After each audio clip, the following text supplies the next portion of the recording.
first off, any effort you put in to your child is appreciated by them, whether they tell you that it is or you feel that it is. I think sometimes we get lost in like how to do it the right way or the perfect way, or I saw someone else do it this way, so I need to do it this way, and that's just not true. Our kids appreciate us loving them, and that's the start of everything. That's the foundation. I think something that we've kind of lost sight of over the past few years is just how important play is. And so my number one coaching tip for families is to just spend undivided time with your child. And I don't mean like anything extravagant or lavish, but like 10 minutes every day where your child is in total control and leads the conversation, leads the play, and you just follow their lead. That 10 minutes could turn everything around.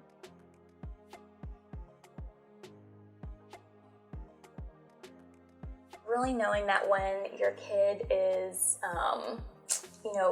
being difficult or it feels difficult to you, that it's not on purpose. And so just taking a minute even to problem solve, and you can do this from our youngest learners all the way to our high school learners, and being like, hey, I notice that this is going on, or this, I learned this from that experience we just had together. Like, how can we do it differently next time?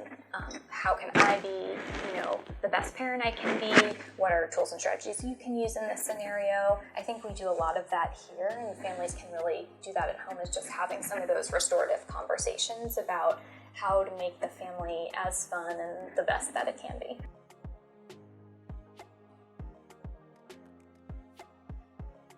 I think really taking an interest in what they're interested in, their hobbies, their leisure activities, and kind of following along. I know it's easy to be like, I don't want to learn about a video game or this certain character or whatever it is, but those kind of things, and then enjoying those things with them is really what play looks like. As kids get older, I think the lines between what's play and hobbies and leisure kind of all blur, but just really taking interest in the things they're interested in.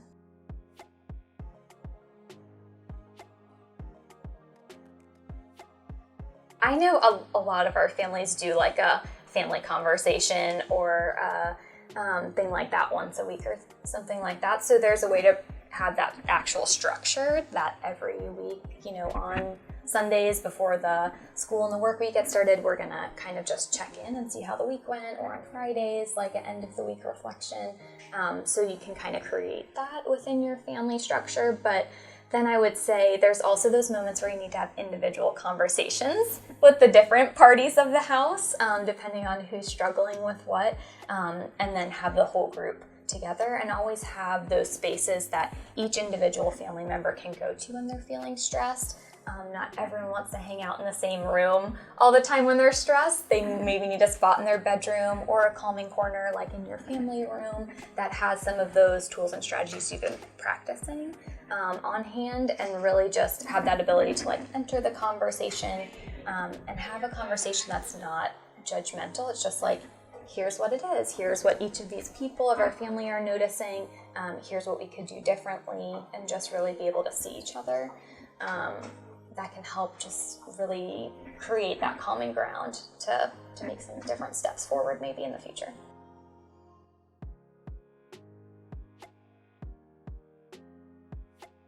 Eating healthy, whatever that means for your family, what healthy looks like for your family. So that would be one.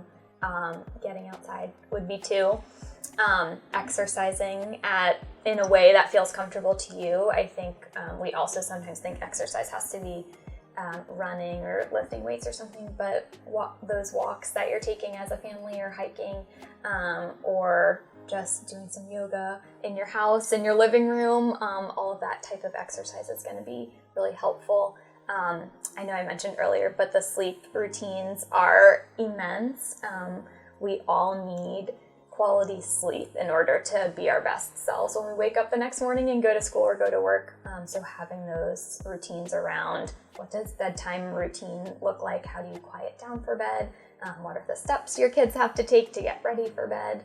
And really set up an environment that's helpful for sleep. So I would say those are my top ones that they don't take a lot of effort once you get them started, but it will definitely take a little bit of time and planning and maybe one of those family conversations to figure out how exactly you're gonna make that a part of your routine so it doesn't feel like a heavy lift.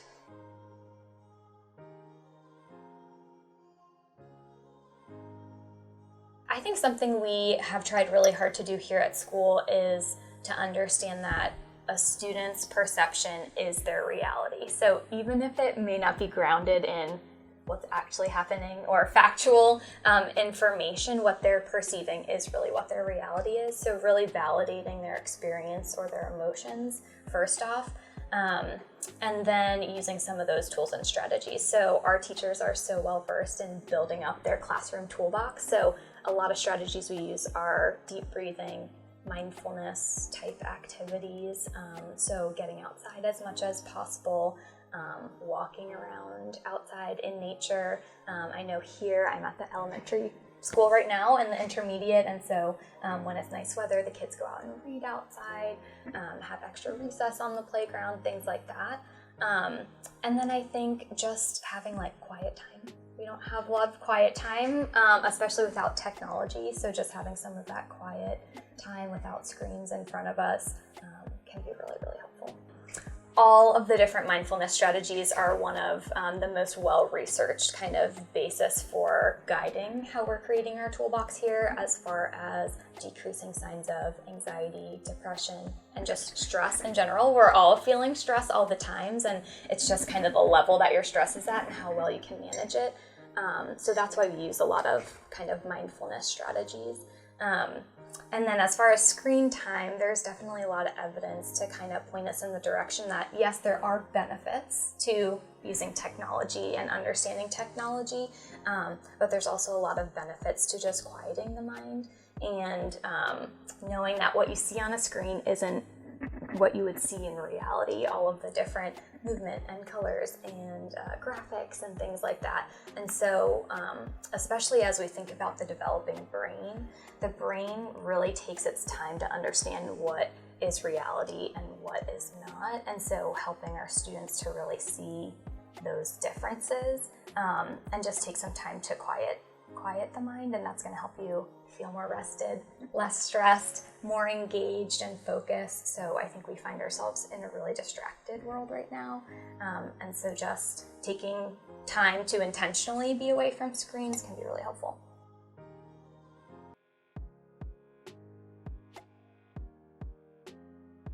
I think the holidays can be incredibly stressful. There's a lot of pressure of what that time should look like, or is supposed to look like, or has looked like in the past.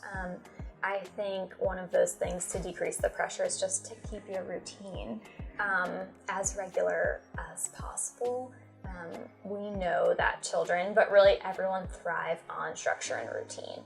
And so to be able to keep that routine as much as possible is really helpful. And then I think to be proactive about talking as a family of what's planned and what's going to happen. So if you're doing something different one day, if you can stay up later one day, just really like talking about that in advance, and that's going to help everyone feel a little bit more like they have a handle on what's going on. I think the other thing is you don't have to do everything. I know there's a lot of pressure to do all of the things, but like I said earlier, your kids just want to enjoy time with you. And so you don't have to feel pressured to do all the things. You can have a wonderful time with your family without adding the extra stress of doing that.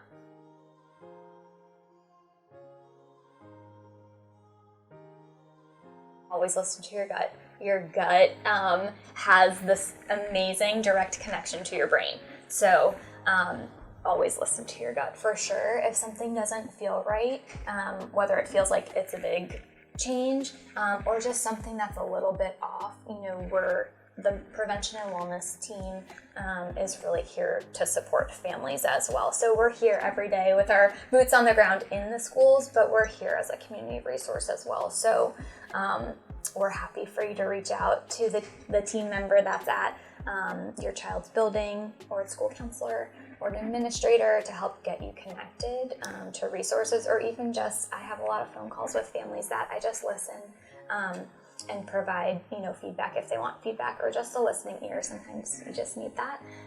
But we have an amazing network of community resources, resources in our building.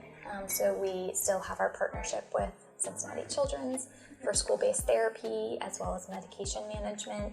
And then we're so closely connected with so many providers in the community for families and for individuals. And then, of course, if you're having an emergency, we have our Safe Schools tip line that we know families are taking advantage of, and so we really do want you to use that outside of school hours.